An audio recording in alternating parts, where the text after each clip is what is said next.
I never thought my own blood would turn against me like that. But looking back, the signs were always there, hidden in the cracks of our so-called perfect family facade. My name is Elena Ramirez, and I grew up in a sprawling suburban house in Oakwood Hills, where the lawns were manicured and the secrets were buried deeper than the roots.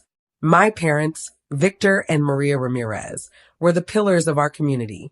Victor, a stern accountant who balanced books for the local elite, and Maria, a socialite who chaired every charity event but saved her real charity for appearances only. They had 2 kids, me, the eldest at 22, scraping by with 2 part-time jobs while studying online for my business degree, and my younger brother, Diego, the golden child who could do no wrong. From the moment Diego was born, the family orbit shifted. He was charming, athletic, and effortlessly popular, while I was the quiet one, the reliable one, the one who picked up the slack. I'd cook dinner after school, help with Victor's home office filing, and even mow the lawn on weekends.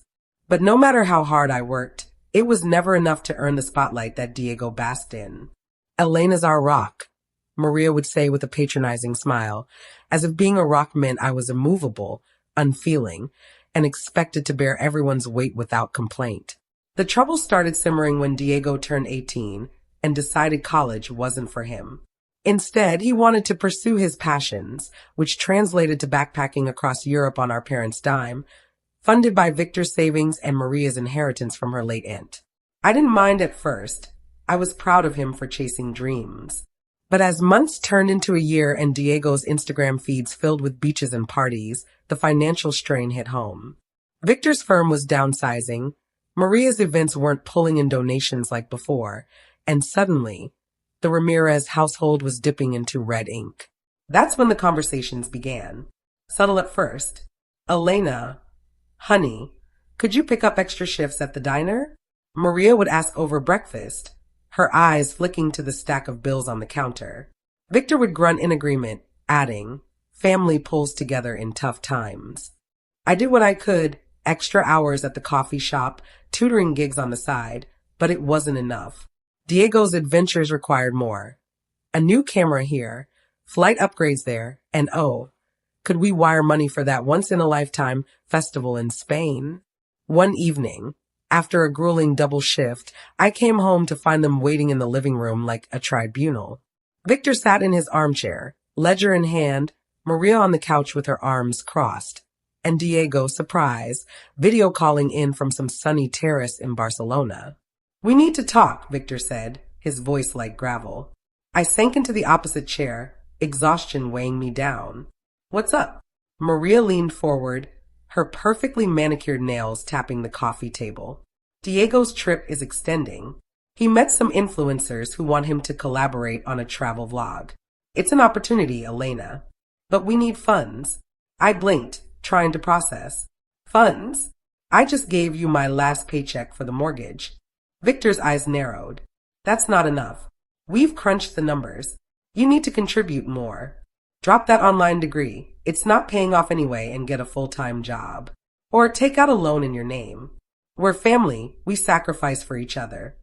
Diego's face on the screen beamed. "Sis, it'll be worth it.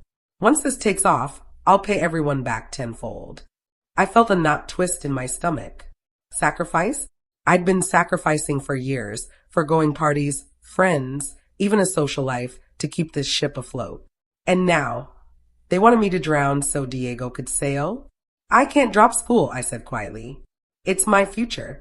Maria's face hardened. "Your future? What about ours? Diego's got real potential. You're just stable.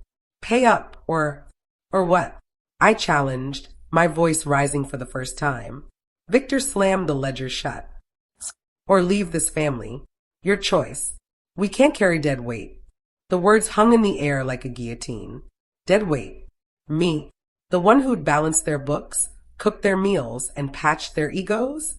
Diego chuckled nervously on the call, but his eyes gleamed with entitlement. I stood up, legs shaky, and walked out without a word. That night, I packed a single duffel bag, clothes, my laptop, a few books, and slipped out before dawn. No note. No goodbye. They wanted me gone. Fine. I choose to leave. The first few weeks were hell. I crashed on a friend's couch in the city, a dingy apartment in downtown where sirens wailed all night. I picked up whatever work I could, waitressing, dog walking, even freelancing data entry online. My business classes continued, squeezed into late night hours. But with every rejection email and ramen dinner, a fire ignited inside me. Not just anger, purpose. They discarded me like yesterday's trash, but I wasn't trash. I was Elena Ramirez, and I was going to build something they could never touch. I started small.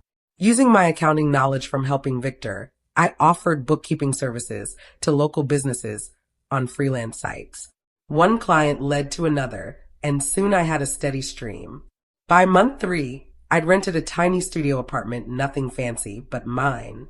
No more tiptoeing around family expectations. And as I thrived, whispers from home trickled in through mutual friends. Diego's vlog? A flop. He was back home, mooching off Victor and Maria, who were now facing foreclosure threats. Part of me pitted them, but the larger part? It plotted. Revenge doesn't come overnight, it's a slow brew. I dove deeper into my studies, acing courses on entrepreneurship and finance. I networked online, joining forums for young professionals. That's where I met Lucas, a sharp investor who saw potential in my ideas. "You've got the grit," he said during our first video call. "Let's turn that into gold." Together, we brainstormed a startup, a budgeting app tailored for families in financial distress, ironically enough. It would track expenses, suggest cuts, and even flag manipulative spending patterns, like funding one child's dreams at another's expense. I poured my soul into it, coding basics myself and hiring freelancers for the rest. By the 6-month mark, we'd launched a beta version. Downloads trickled in, then surged when a tech blog featured us. But the real turning point came when I uncovered the family secret. While digging through old files I'd copied from Victor's computer years ago, a habit from helping him, I found discrepancies. Offshore accounts, skimmed funds from client trusts. Victor wasn't just an accountant. He was cooking books for shady clients, pocketing kickbacks. Maria knew, emails proved it. They'd built their perfect life on fraud. And Diego? He'd been in on smaller scams, like fake charity drives during high school. I sat on that knowledge like a loaded gun. Exposing them now would be too soon. I needed leverage, power. So I grew my business. The app, aptly named Balance Break, hit 100,000 users. Investors poured in. Lucas and I expanded to a small office, hiring a team. I was 23 now, a CEO in the making, featured in local news as a rags to riches story without mentioning the rags or my family's doing. Then the call came. Maria's number flashed on my screen after months of silence. I let it ring twice before answering. "Elena? It's Mom. We need to talk." Her voice trembled. Diego had gotten into trouble. Debts from failed investments, creditors knocking. Victor's firm was under audit. Whispers of irregularities. They were drowning, and they wanted my help. "You're doing so well now," she pleaded. "For family." I smiled into the phone, cold and calculated. "Family? You told me to leave. Remember?" Silence. Then Victor grabbed the line. "This is serious, Elena. Pay up or what?" I echoed his words from that fateful night. "You'll disown me again?" Too late. I hung up, heart pounding. That was the spark. Now, the revenge would ignite. That phone call from Maria was the opening act. I didn't slam the door completely. I left it cracked just enough for them to think there might still be a way back in. Over the next few weeks, the messages trickled in. First apologetic texts from Maria, then frantic voicemails from Victor about misunderstandings and family unity. Diego even tried a casual DM. "Hey sis, water under the bridge? Need a favor?" I read them all, replied to none, and screenshotted everything. Evidence, always evidence. Meanwhile, Balance Break was exploding. We'd secured a Series A round, 7 figures from a venture firm that loved our origin story, the sanitized version, of course. The app now had 750,000 active users, glowing reviews, and partnerships with credit unions offering premium features. Forbes ran a profile. Elena Ramirez, 23, builds financial freedom from family fracture. I made sure the journalist kept the family details vague, just enough heartbreak to tug strings without naming names. Yet, I moved into a sleek loft downtown, floor-to-ceiling windows overlooking the river. No more ramen. I ate at places with cloth napkins. But I never forgot the taste of cardboard noodles in that first studio. Every success sharpened the blade. The audit on Victor's firm finally hit critical mass. A former client sued for embezzlement, and the dominoes started falling.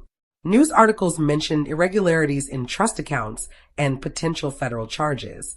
Victor's name wasn't public yet, but it was coming. I knew because I'd quietly, anonymously, fed the right documents to the right journalist through a burner account. Not everything. Just enough breadcrumbs to guide investigators to the offshore trail I discovered years earlier. Maria called again, this time sobbing. Elena, please. Your father's beside himself. The house is in foreclosure. Diego's in real trouble with some loan sharks. They're threatening us. We need you. I let her cry for a full minute before speaking. How much? 200,000 to start. Just to hold them off. You're doing so well now. I am. I cut in voice like ice. And I earned every cent without a single person believing in me. Why should I bail out the people who threw me away? Because we're family, she wailed. I laughed, a sound that surprised even me. You ceased being my family the night you gave me that ultimatum. But send me the details. All of them. Bank statements, debt schedules, creditor names. I'll think about it. She sent everything within hours, desperate. Victor's forged ledgers, Diego's gambling debts. Turns out the influencer collab had devolved into online poker and crypto scams. Maria's credit cards maxed on designer bags to keep up appearances. It was worse than I'd imagined. Nearly $500,000 in liabilities, assets frozen pending investigation. They were days from losing the house. I forwarded the package to my lawyer, Sophia, a shark I'd met through Lucas. Make sure this stays confidential for now, I told her. But prepare the paperwork. I'm going to buy their mortgage. Sophia raised an eyebrow over coffee. You want to own your parents' house? I want leverage, I corrected. Absolute, unbreakable leverage. The bank was thrilled to offload a distressed loan to a cash buyer. I paid pennies on the dollar, all above board through a shell LLC. Title transferred quietly. Victor and Maria had no idea until the eviction notice arrived. I timed my visit perfectly.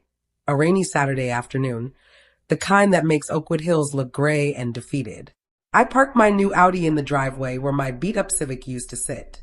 The lawn was overgrown, holiday decorations sagging half-hung. I rang the bell wearing a tailored coat, hair sleek, diamonds in my ears, subtle, but they'd notice. Maria opened the door, face gaunt, eyes red. Elena. She stared like I was a ghost. Victor appeared behind her, thinner, hair grayer. Diego slouched in the hallway, hoodie up, avoiding eye contact. The house smelled of stale takeout and despair. We need to talk, I said, stepping inside without waiting for invitation. They led me to the living room, the same one where they delivered their ultimatum 2 years earlier. I sat in Victor's armchair this time. They took the couch, perched like supplicants. Victor cleared his throat. Thank you for coming. We'd appreciate it. The money. I raised a hand. There's no money coming. Not the way you think. Maria's face crumpled. But you said. I said I'd think about it. And I have. I pulled a folder from my bag, laid it on the coffee table. This is the deed to this house. In my name. The mortgage is paid off. You're no longer in danger of foreclosure. Silence. Then Victor lunged for the papers, scanning them frantically. How, this can't. It can, I said calmly. And it is. But ownership comes with conditions. Diego finally spoke, voice cracking. What kind of conditions? I met his eyes. You all move out within 30 days. The house goes on the market. Proceeds, after my initial investment is recouped, will cover your immediate debts. The rest you'll earn back through work I provide. Maria gasped. You're evicting us? I'm offering mercy, I corrected. Mercy you never showed me. You'll live in an apartment I own downtown. 2 bedrooms, modest but safe. Rent-free for 1 year. After that market rate, Victor's face purpled. You ungrateful. Careful, I warned. I still have copies of everything. The offshore accounts, the cooked books, the emails where you and Maria discussed hiding assets.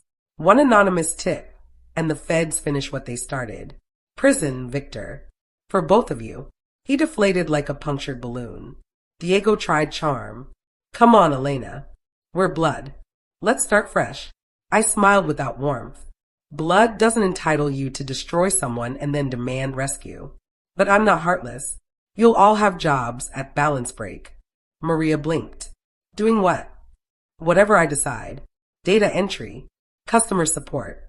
Cleaning the office after hours. Minimum wage to start. You'll learn what it feels like to work for every dollar while someone else holds the power. Victor whispered, This is revenge. No, I said, standing. This is consequences.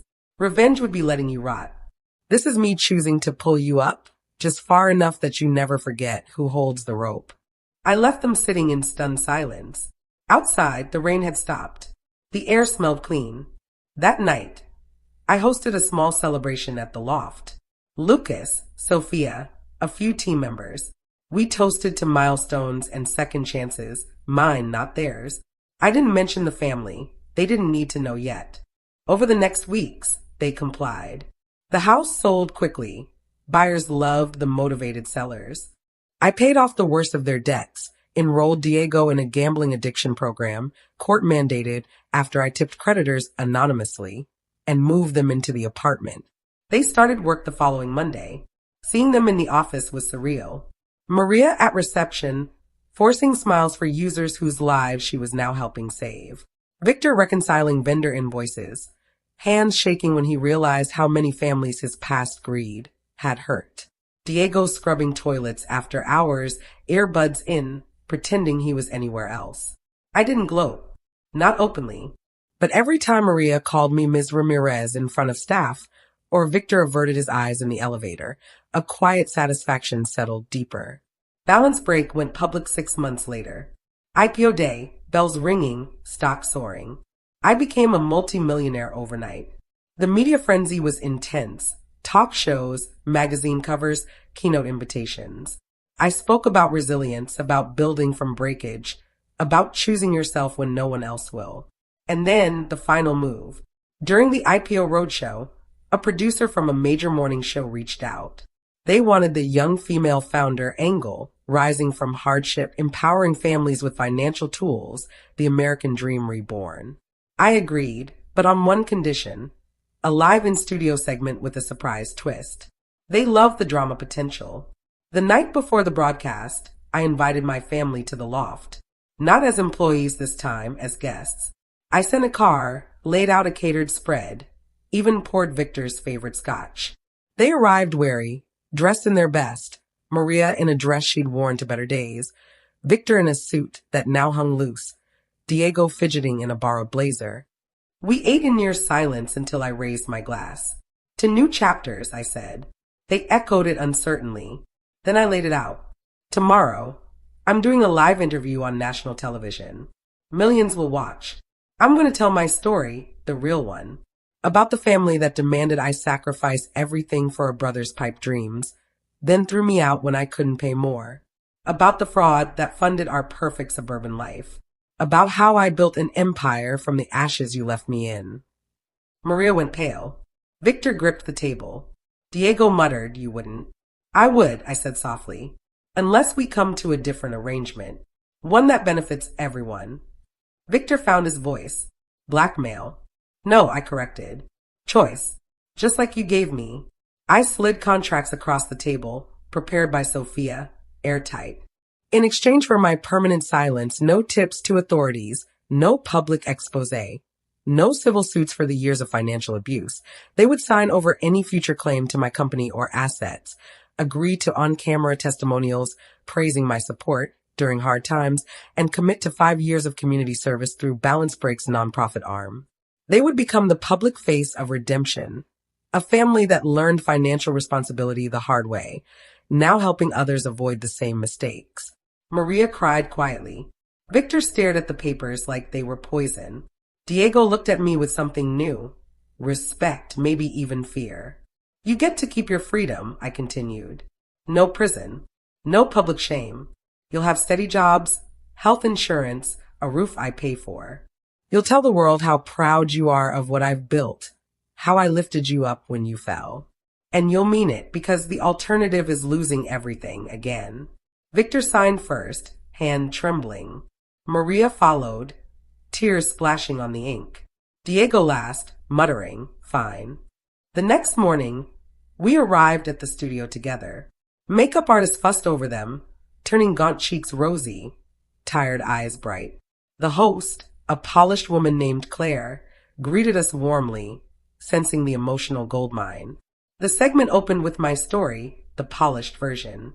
Hardworking daughter, family financial struggles, leaving home to chase dreams, building balance break to help others avoid similar pain. Then Claire turned to them. Elena's parents and brother are here today. Victor, Maria, Diego, tell us what it's been like watching her rise. Victor cleared his throat, script memorized. We couldn't be prouder. Elena stepped up when we needed her most. She gave us second chances, jobs, stability. She's not just our daughter, she's our inspiration. Maria added, voice thick, she taught us what family really means. Sacrifice goes both ways. Diego managed to smile. My sister saved us. Simple as that. Claire teared up. The audience applauded. Social media exploded with hashtag family redemption and hashtag balance break inspires. Our stock jumped another 8% by close. Backstage afterward, Maria hugged me, hesitant like I might shatter. Thank you, she whispered. I hugged back, briefly. Don't thank me yet. The 5 years start now. They returned to work humbled, diligent. Maria became surprisingly good at customer support, her social skills finally used for genuine connection. Victor's accounting precision helped us catch fraud in user-submitted budgets, turning his old sins into new safeguards. Diego, after rehab, developed a knack for outreach, speaking to high schoolers about gambling traps. I didn't forgive easily. Some nights, the old hurt resurfaced like a bruise pressed too hard. But watching them earn respect, real respect, not purchased with embezzled money, softened edges I thought would stay sharp forever. 2 years later, Balance Break reached $1 billion valuation. We expanded globally, translating the app into dozens of languages, partnering with governments for financial literacy programs. I bought a house on the coast, modern, glass walls, ocean views. Sometimes I invited them for holidays. Awkward at first, then easier. Conversation stayed surface level, but that was enough. One Christmas Eve, Victor pulled me aside on the deck. Stars glittered above the waves. I was wrong, he said quietly. About everything. The money, Diego, you. I thought strength was control. You showed me it's survival. I nodded, throat tight. I know. Maria joined us, wrapping a blanket around my shoulders like she used to when I was small. Diego brought cocoa, no longer sulking. We stood there, a fractured family soldered back together, not perfect but functional. I'd chosen to leave that night years ago. Then I chose to return, not as the old Elena, the rock they stood on, but as the architect who redesigned the foundation. Revenge tasted sweetest not in destruction, but in transformation. Their downfall became my rise, their humility my peace. And in the end, the girl they called dead weight carried them all. I chose power. I chose mercy. I chose me. And that choice built everything. Years passed like chapters in a book I was finally authoring myself. Balance Break wasn't just an app anymore, it was a movement.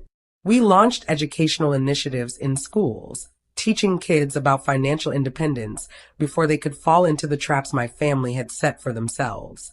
I traveled the world, not as Diego's aimless wanderer, but as a speaker at conferences, sharing stages with billionaires and policymakers. Choose yourself, I tell audiences, because no one else might. But echoes of the past lingered. Maria adapted best, surprisingly. She rose from reception to managing our nonprofit arm, coordinating workshops for families in crisis. Her socialite charm, once superficial, now connected with single mothers and struggling dads.